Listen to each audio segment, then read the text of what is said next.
नमस्कार, मैं किसान पुत्र नीरज। आज मैं बात करूंगा मणिपुर पर। मणिपुर के मुख्यमंत्री एन बीरेन सिंह के इस्तीफा देने के बाद लगभग 1 साल बाद वहां से राष्ट्रपति शासन हटाया जाता है और नई सरकार का गठन होता है। और नई सरकार के मुख्यमंत्री के तौर पे युमनाम खेमचंद सिंह मुख्यमंत्री बनाए जाते हैं। युमनाम खेमचंद सिंह का जब नाम आता है तो चारों तरफ ये होता है कि आखिरकार ये हैं कौन। तो बाद में पता चलता है कि ये मैती समाज से आते हैं और इनका एक वीडियो एक बच्चे को लेकर कुकी समाज में फ़ोटो वायरल हुआ था।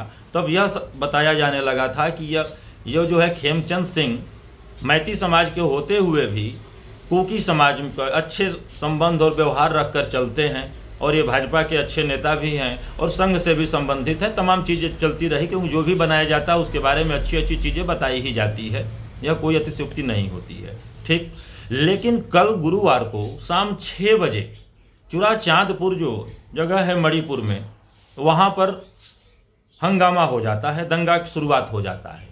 अब वह दंगा होता कब है? जब वहाँ पर मणिपुर के उप मुख्यमंत्री के रूप में नेमचा किपगेन शपथ लेते हैं। तो वहाँ पर हंगामा होता है, जो नेमचा किपगेन और लोसी दीखो के बीच विरोध प्रदर्शन होता है और वो हिंसा का रूप ले लेता है। वहाँ पर जो हिंसा होती कहाँ पर है? तो इबोंग मेन मार्केट है, उस इलाके में हिंसा होती है और वहाँ पर युवाओं ने किया। युवाओं का गुस्सा और नाराजगी तब और ज़्यादा बढ़ गई जब उनको यह यकीन दिलाया गया कि कुकी समाज से संबंध रखने वाले 3 विधायक सरकार में शामिल हो रहे हैं। जो नेमचा किपगेन यह भी कुकी समाज से आते हैं और 2 और विधायक जो है, जो कि नगा फ्रंट पार्टी से भी हैं, LM खाउते, और दूसरा जो थे तीसरा नगुर संगलूर शपथ लेने वाले हैं। इन तीनों का नाम आते ही वहाँ पर विरोध और हिंसा फैल जाती है। इसलिए फैलती कुकी समाज की तरफ से साफ निर्देश दिया गया था कि इस सरकार में कुकी समाज से कोई भी विधायक सम्मिलित नहीं होगा। उसके बावजूद जब ये नई सरकार के गठन में शामिल होते हैं तो वहाँ पर उग्र होता है और निर्देश दिया जाता है कि आज वहाँ पर सुबह से लेकर शाम 6 बजे तक का पूर्ण रूप से बंदी है। और उन्होंने कहा है, कुकी समाज के युवाओं ने कहा है कि अगर ये लोग नहीं संभलते हैं, कुकी समाज के जो विधायक हैं सरकार से नहीं हटते हैं, तो बुरे परिणाम भुगतने को भी तैयार रहेंगे।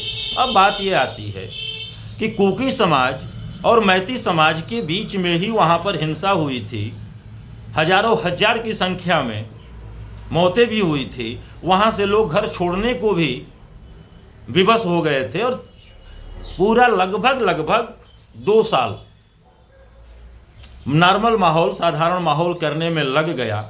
उसके बावजूद फिर ये चीज़ें निकल कर आती है। तो क्या राष्ट्रपति शासन लगने के बाद जितनी एजेंसियां रही हैं, क्या एजेंसियों को ये सूचना नहीं थी कि अगर नई सरकार का गठन होता है तो कहीं ना कहीं फिर से यह हिंसा को भड़कने का एक जरिया हो जाएगा?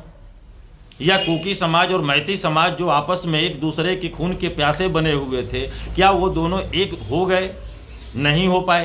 तभी तो वहाँ पर युवाओं के द्वारा उनको धमकी दिया गया और हिंसा का रूप ले लिया है। और तमाम जो चीज़ें चल रही है, पुलिस प्रशासन से लड़ना और हर चीज़ फिर हिंसक हो जाना, यह क्या दर्शाता है? इस पर जो बात होनी है यह देखकर चलने की बात है कि इस पर गृह मंत्रालय को, भारत सरकार को पूरे मुस्तैदी के साथ जांच पड़ताल कर कि फिर से दोबारा वहां पर हिंसा न हो, इस पर फोकस करने की बात करनी चाहिए। और वहां पर आपसी सहमति से, और जनता का मूड क्या करता है, जनता क्या चाहती है, इन सब तथ्यों के साथ, इन सब जानकारियों पर अमली जामा पहनाकर ही वहाँ पर सत्ता में आने का प्रयास करना चाहिए, न कि फिर जो 2 साल पहले जो वहाँ पर हंगामा हुआ था, जो आगजनी हुई थी, तमाम लोग घर छोड़ चुके थे, कितने बेघर हो गए, कितनों का परिवार के लोग मर गए, ये इसी हालात न हो। और इस पर देखते हैं कि फिर आगे क्या होता है और सरकार इस पर क्या निर्णय लेती है।